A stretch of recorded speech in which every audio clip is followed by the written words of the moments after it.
ሰላም ጥዕና ሃበልና ተኸታተልቲ ኣኽሱማውያን መራኸቢ ሓፋሽ AMN ነዚ ሰዓት ዝተሰናዶ ዜናታት እንሆ ፈለማ ቀንዲ ነጥብታት ዜና ከም ትግራይ ዘይተጠንቀቐ ናይ ሰላም ኣማራጺና ክንጥቀም ዝግባኢሎም ፕሬዝደንት ጀነራል ታደሰ ወረደ ዞባዊ መልክዕ ዝሕዝ ዘሎ ወጥሪ ቀርና ኣፍሪካ ንትግራይ ብዝያዳ ከም ዝሃስያ ተሓቢሩ ለካቲት 11 ጉዕዞ 51 ዓመት እንታይ ፍሪው ፖለቲከኛታት ኣብዚ ዛዕባ እንታይ ይብሉን ካልኦት ዜናታት ዝሰዓትን ሓሪና ኣለና ሰናይ ምክትታል ከም ትግራይ ዘይተጠንቀቐ ናይ ሰላም ኣማራጺና ክንጥቀም ዝግባኢሎም ፕሬዝደንት ጀነራል ታደሰ ወረደ ፕሬዝደንት ጀነራል ታደሰ ኣብ መንባር ሕቁፍ ዕንበባ ሓወልቲ ሰማዕታት ትግራይ ተረኺቦም ኣብ ዘመሓላለፍዎ መልእኽቲ ኣብዚ እዋን ኣብ ትግራይ ብዙሓት ጠለባት ህዝቢ ኣለው ተመዛበልቲ ናይ መመላስ ሕቶ ሕክምና ዘድልዮም ጉዳኣት ኩናት ስድራ ስዋኣትን ነዞም ፀገማት ሒዝካ ናብ ኩናት ምእታው ኣየድልን ከም ትግራይ እውን ብኩናት ዝፍታሕ ድሌት የብልናን ክብሉ ኣብሪሆም ብዙሓት ስድራ ስዋኣት ኣለዎ ብዙሓት ክንክን ዘድልዮም ምሕብሓብ ዘድልዮም ስድራ ስዋኣት ኣለዎ ምሕብሓብ ዘድልዮም ጉድኣት ኣለዎ ኣካል ጉድኣት ኣለዎ ብዙሕ ዝተጎድአ ኢኮኖሚ ኣለዎ ብዙሕ ለይትን ቀትርን ሰሪሑ ክልውጦም ዘለዎም ነገራት ኣለዎ ነዚ ዘድልዮ ድማ ሰላም እዩ ነዚ ዘድልዮ ድማ ናብ ኩናት ምእታው ኣይኮነ ስለዚ ኩናት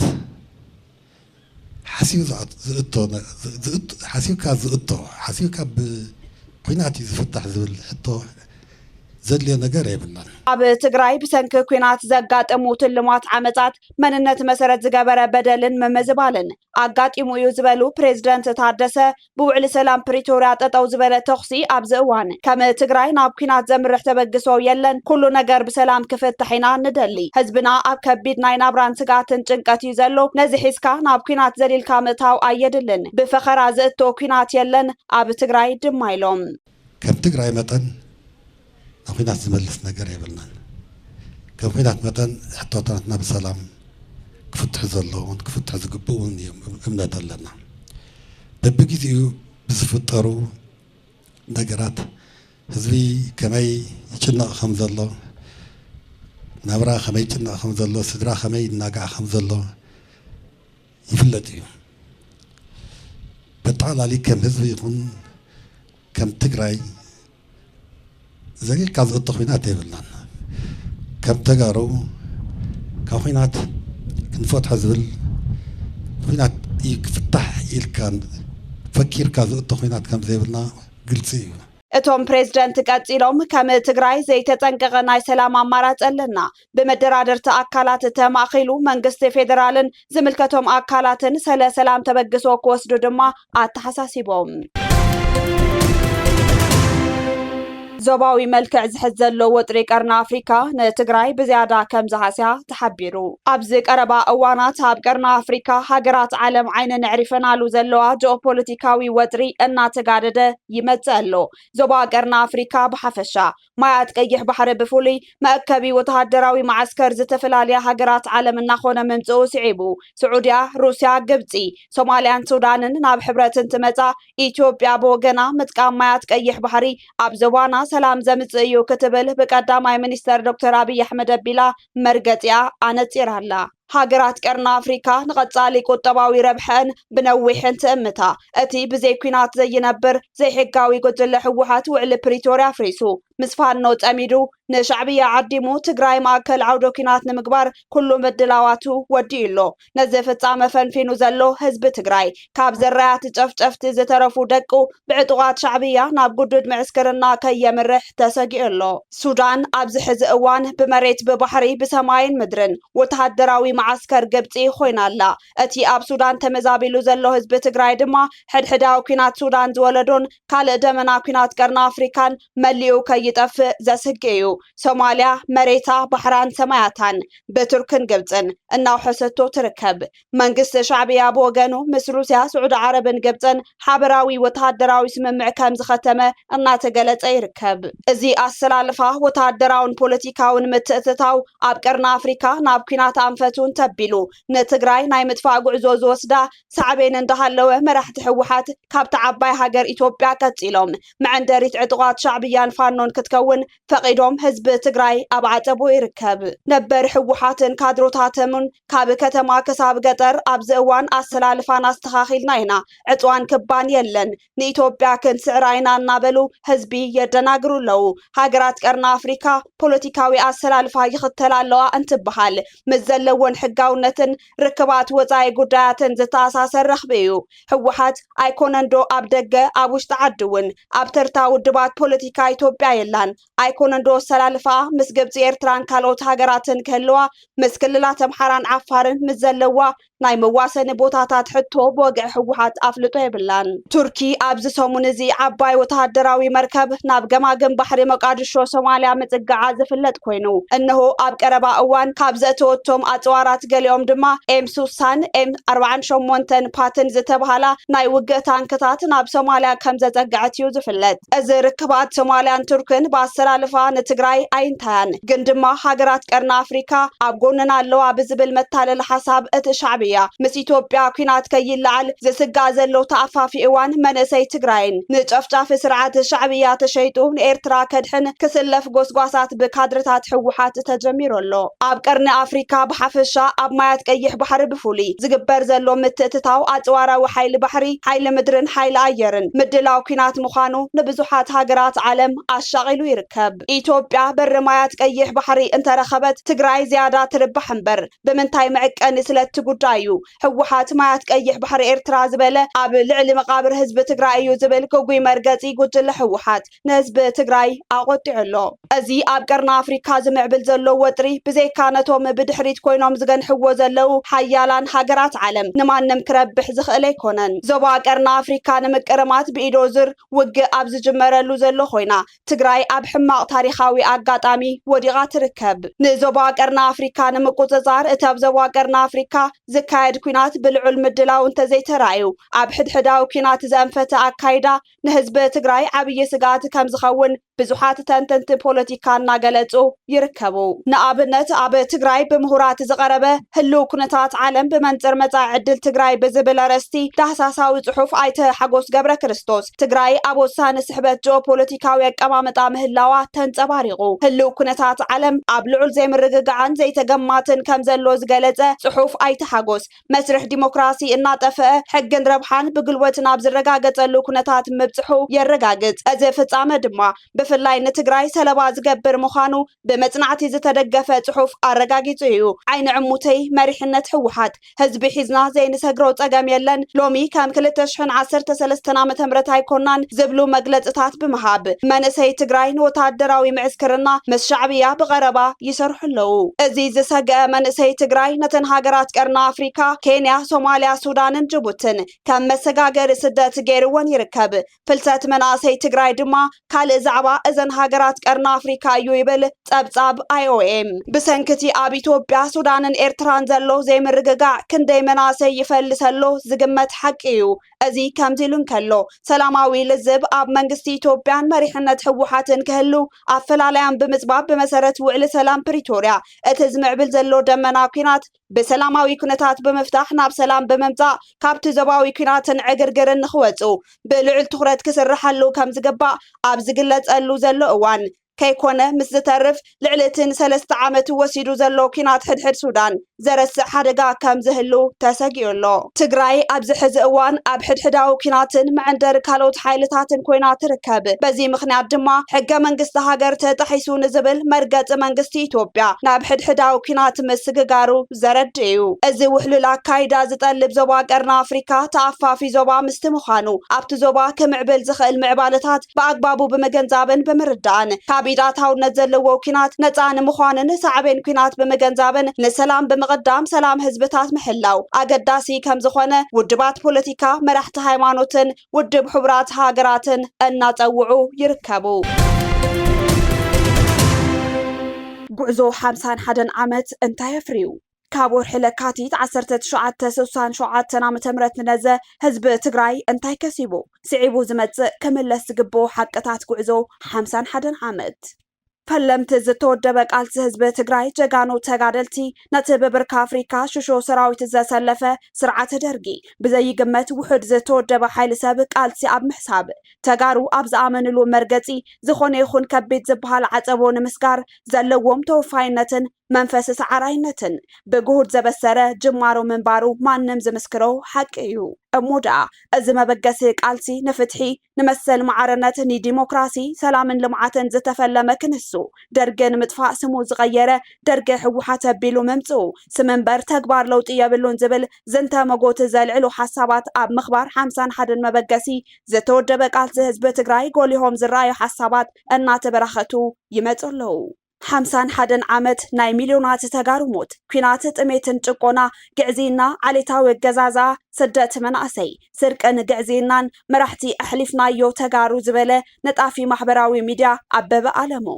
ኣብነት ድሕሪ 83 ዓመተ ምህረት መርድእ ጀጋኑ ስዋኣት ካብ ምንጋር ሓሊፋ ሕወሓት ንስዋኣትን ስድራ ስዋኣትን ዘኪራ ኣይትፈልጥን ብሂወት 60,000 መላምል በናእሰይ ኣተንፊሳ ብስጋን ዓፅምን 100,000 ደልዲላ ደርጊ ኣጥፊኣ ሽም ቀይራ ዝነገሰት ደርጋዊት ሕወሓት ኣብ ውሽጢ ታውድብ ዝነበሩ ፈለምቲ እቲ ቃልሲ ተጋሩ ከም በዓል ኣረጋዊ በርሀ ኣብ ሕወሓት ዝነበሮም ተስፋ ምቕያሩ ስዒቡ ምፍንጫል ኣጋጢሙ 1990 ዓመተ ምህረት ቁስሊ ህዝቢ ትግራይ ከይደረቀ ምስ ሻዕብያ ኩናት ብምኽፋት ኣማይታ ሸሓት መናእሰይ ከስውኡ ጌራ እያ ኣበይ ደኣ ነይሩ እቲ ሰላም መብርህ ዝጠልብ እዩ ኣብ ነዊሕ 17 ዓመት ዕጥቃዊ ቃልሲ ዝነበሩ ተጋደልቲ ብርኮም ከይዓፀፉ ዳግም ናብ ኩናትን ሞትን ዘሳጥሐት ኣብ ኩናት እትነብር ሕወሓት ነዚ ዝተኸፈለ መስዋዕቲ ጠንጢና ኣብ ኣዲስ ኣበባ ዙፋን ስልጣን ካብ እትቆፃፀር ናብ ትግራይ ኣንፈታ ጌራ ኣይትፈልጥን ብመሓውራ ኣቢላ ብሓሶት ፀብፃባት ምህርቲ ሕርሻ ትምህርትን ጥዕናን ናብ ማእኸል ሃገር ብምልኣኽ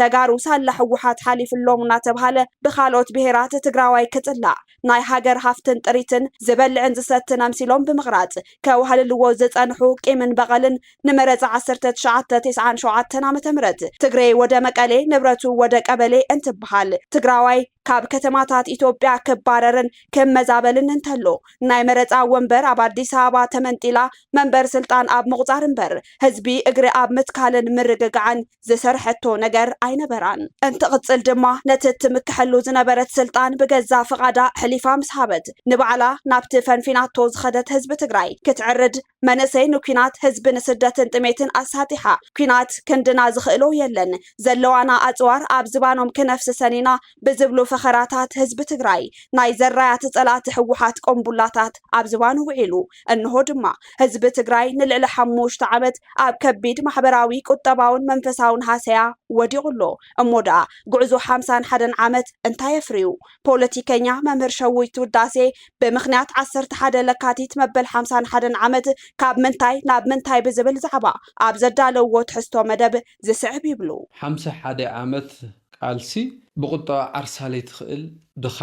መናጢት ለማኒት ብጥሜት ብፅምኢ ብረድኤት ብሓገዝ ብድኽነት ትፍለጥ ክልል ዝፍለጥ ማሕበረሰብ ጽግዕተኛ ዝኾነ ህይወቱ ኣብ ረድኤት ዝተንጠልጠለ ማሕበረሰብ እዩ ሃኒጹ በረኻ ወፂኹም ብረታዊ ቃልሲ ወሊዕኹም 51 ዓመት ሙሉእ ዕጡቕ እውን ኮንኩም መንግስቲ እውን ኮንኩም ለሃነጽኩሞ ዓዲ ዝፈጠርኩሞ ማሕበረሰብ ዝፈጠርኩሞ ስርዓት እዚ እዩ እዚ ትግራይ ሕዚ ትርከበሉ ብርክስ እዩ ዓርሳ ክትምግብ ለይትኽእል ዓርሳ ክትከላኸል እውን ለይትኽእል ካብ ሓደጋ ብጣዕሚ ድኽምቲ ምዕቕቲ ንኩሉ ነገራ ማእኸል መንግስቲ ጽግዕተኛ ዝኾነት ሕዚ እውን ተሓኒቐ ተኸቢበ ተበዲለ ተጓኔ ኢላ ክተማረር ትውዕል ጽግዕተኛ ዝኾነት ብቋዋምነት ማይኖሪቲ ንእሽተይ እውን ፐሪፈሪ ወይ ከዓ ወሰን እውን ዝኾነት ክልል ኢኹም ሃኒጽኩም ቤትካ ሶት ትቃልሲ ለፍረዮ ፍርያት ውፅኢቱ እዚ እዩ መምህር ሸዊት ቀፂሎም እትን 51 ዓመት ዘፀንሐ ቃልሲ ብኣውርኡ ንህዝቢ ኢትዮጵያ እምበር ንህዝቢ ትግራይ ጥርት ትብል ነገር ኣይገበረትን ሕወሓት ህዝቢ ንረድኤትን ንሓገዝን ኢዱ ዘርጊሑ ዘፀበ ህዝቢ እዩ ዘሎ ኣበይ ደኣ ኣሎ ትልምዓት ብምባል እንትቕፅሉ 51 ዓመት ምስተጓዓዝኩም ኦኬ ስለዝጠጠው ኢልኩም ዓርስኩም ርአይ ታያፍሪኹም ታያምጭኹም ለይ ብጭቡጥ ትለተላዓልኩምሉ ሓሳብ ዕላማ ፅርሖ ኣሳኺዕኹም መዲኹም ኣብ መሬት እንእድዩ ኢልካ ምሕታት ብጣዕሚ ኣገዳሲ ብዙሓት ቃልስታት 51 ዓመት ከይተጓዓዙ ልዕሊኡ ውፅኢታት ተምፅኦም እዮም ማሕበረሰብ ቀይሮም እዮም ዓዲ ቀይሮም እዮም ድሕሪ 51 ዓመት لتولدت لتفترت تግራይ እዚኣ እያ ተሕዝነና እያ ታንብራለና እያ ስለዚ 51 ዓመት ሙሉእ ተቃሊስካ ለፊዕኻ ዝኩሉ ዋጋ ከፊልካ ኣዶ ትግራይ ወለድ ትግራይ በብ 10 ዓመቱ ደቅኹም ሃው እንዳወልካ እንዳዋጋእኻ እንዳሰዋእኻ እንዳቆሰልካ እንዳሰንከልካ ኩሉ ጥሪቶምን ሃፍቶምን ንኹናት እንዳውዕልካ ኸይዱ መጨረሻ ሒስካያ ልመጻኻ መጨረሽኡ ልፈጠርካያ ዓዲ ክልል እዚኣ እያ ተሕዝነና እያ ትግራይ መወዳእታ ድማ ህዝቢ ትግራይ ብምስረታ ዕጥቃዊ ቃል ሰቢሉ ዝተጻሓፈ ሕገ መንግስቲ እውን እንተኾነ ንህዝቢ ትግራይ ዝረብሕ ብምግባር ኣይተዳለወን በአብሩ ቁጠባ ትግራይ አቢድ ሕወሓት ዝወደቀ መንባር እዩ ታሪክ ቃልሲ 51 ዓመት ውጽኢቱ እዚ እዩ ይቕጽሉ መምህር ሸዊት ሕወሓት እትልተቃለሰቶ እተወዲቀዮ ትብሎ እትቀይረዮ ትብሎ መስፍናዊ ስርዓት ባዕሉ እያ ቤዚካሊ ሰሪሓቶ እትልተቃለስዎ መደብ ወይ ክላስ ድሓር ባዕሎም ኮይኖም ማለት ድሕረ አዲስ አበባ ምእታዎም ድሕረ ስልጣን መሓዞም ናይ ትግራይ ቁጠባ ናይ ትግራይ ኢኮኖሚ ብሕወሓት ባዕላን ብናይ ሕወሓት ሰባትን ክብሓት ይተገይሩ ሙሉእ ባዕሎም እዮም ተቆጻጺሮም ንኻሊእ ትግራዋይ ንኻሊእ ኢንቨስተር ንኻሊእ ካብ ካሊእ ዓዲ ሕደግዎም ካብ ካሊእ ክልል ካብ ካሊእ ቦታ ልመጸ በዓል ሃፍቲ ፀይፀ ቢሎም ዓዱ ክጸልእ ገይሮም ኣብዛ ዓዲ ምስራሕ ይከኣል ምፍታም ይከኣል ሃፍቲ ምፍጣር ይከኣል ኢሉ ተስፋ ቆሪጹ ዓዱ ሓዲጉ ክስደድ ፈቀዶ ካልኦት ክልላት ከይዱ ኢንቨስት ክገብር ዓቕሙን ሃፍቱን ኣብ ካሊእ ቦታታት ከፍስስ የመገዲዶም ስለዚ ንልምዓት ንኢንቨስትመንት ሃፍትን ምፍጣር ለይት ምቹ ክልል እዮም ገይሮም ምክንያቱም ካብታ ናይ መጀመርያ ስልጣን ለሐዙላ መዓልት ጀሚሩ ክሳዕ ለመዓንቲ ናይ ትግራይ ኢኮኖሚ ናይ ትግራይ ቁጠባ ዳርጋ 100% ብሕወሓት لتبحت ببعلومن بسباتومن ኣብዚ ምኽባር መበል 51 ዓመት ለካቲት 11 ኮይና እንትንርኢ ድማ ኣፍልጦ ዝተኸልከሎ ጉጅለ ሕወሓት ኣብ ጓጓ ህዝቢ ትግራይ ብምዃን ትማሊ ዝጨፍጨፍዎ ናይ ደገ ሓይልታት ናብ ትግራይ ከኣትውን ህዝቢ ከበሳብሱን ብምዕዳም ህዝቢ ኣብ ከቢድ ሻቕሎት ክወድቕ ገይሮም ይርከቡ እሞዳ 51 ዓመት ለካቲት 11 ንዝኽሪ መከራ ህዝቢ ትግራይ ዶስ ንዝተመዝገበ ልምዓት ሰላም ሓድነት ዲሞክራሲን ፍትሕን እዩ ኣብ ባይታ ዘሎ ሓቂ ዝምስክሮ ህልው ዛዕባ ተጋሩ ኮይኑሎ بزحلفو كلت عامتات لعل 529 ስደተኛታት ናብ ሱዳን ከም ዝተመለሱ ውድብ ሕቡራት ሃገራት ገሊጹ ዓለም ለኸ ትካል ስደተኛታት IOM ከም ዝሓበሩ ኣብ ዝሓለፉ ክልተ ዓመታት ልዕሊ 529 ስደተኛታት ካብ ጎረባብቲ ሃገራት ናብ ሱዳን ከም ዝተመለሱ ኣፍሊጡሎ ብመሰረት ትካል ኣብ ዝሓለፈ ሰንበት ኣብ ዝዘርግሖ ጸብጻብ ከመቆጻጽራ ኣውሮፓውያን ካብ ጥር 2024 ክሳብ ታሕሳስ 2025 ኣብ ዘሎ ናብ ሱዳን ዝተመለሱ 529,661 ሰባት መመዝጋቡ ኣፍሊጡሎ ውድብ ሕቡራት ሃገራት ንኩናት ሱዳን ሓደ ካብቶም ዝኸፍኡ ሰብኣዊ ቅልውላዋት ዓለም ዘብጽሐ እዩ ክብል ዝገለጸ እንትኾን 10,000 ሰባት ክሞቱን ከለው 13 ሚሊዮን ዝግመቱ ድማ ተመዛቢሎም እዮም በመሰረት ናይ ቀረባ ጸብጻብ ቁጽሪ ውድብ ሕቡራት ሃገራት ኣብ እዋን ግጭት 4.5 ሚሊዮን ሰባት ናብ ጎረባብቲ ሃገራት ሃዲሞም ከም ስደተኛታት ተመዝጊቦም ጠቅላላ በዝሒ ህዝቢ ሱዳን 48 ሚሊዮን ከም ዝኾነ ይግመት IOM ካብቶም ዝተመለሱ 89 ሚታዊ ካብ ግብጽ ክኾኑን ከለው ትሕቲ 11 ሚታዊ ድማ ካብ ቻድ ከም ዝኾኑ ገሊጹ ካብ ኢትዮጵያ ሓዊሱ ካብ ካልኦት ሃገራት ዝተመለሱ ውሕድ ቁጽሪ ዘለዎም ስደተኛታት ከም ዘለው እውን ተመላኺቱ 41 ሚታዊ ካብቶም ስደተኛታት ድሕሪ መምሕያሽ ኩነታት ጸጥታ 26 ሚታዊ ስራሕ ወይ መነባብሮ ዕድላት ንምድላይ 19 ሚታዊ ቤተሰብ ምጥያቅ 9 ሚታዊ ድማ ንሕጋዊ ጉዳያት ከም ዝተመለሱ እቲ ጸብጻብ ኣመላኺቱሎ እቲ ትካል ወሲኹ ካብቶም ዝተመለሱ 67 ሚታዊ ስደተኛታት ናብቲ ኣብ ሱዳን ዝነብሩሉ ዝነበሩ መንበሪ ቦታኦም ክምለሱ ከም ዝደልዩ ገሊጾም ክብል ሚድል ኢስት ሞኒተር ጸብጺቡ መላኽቱ ካብ ኣኽሱማውያን መራኸቢ ሓፋሽ ናይዚ ሰዓት ዜናታት ክትከታተሉ ጸኒሕኩም ንምክትታልኩም ነመስገን ምስ ዝተረፉ መደባትና ሰናይ ጊዜ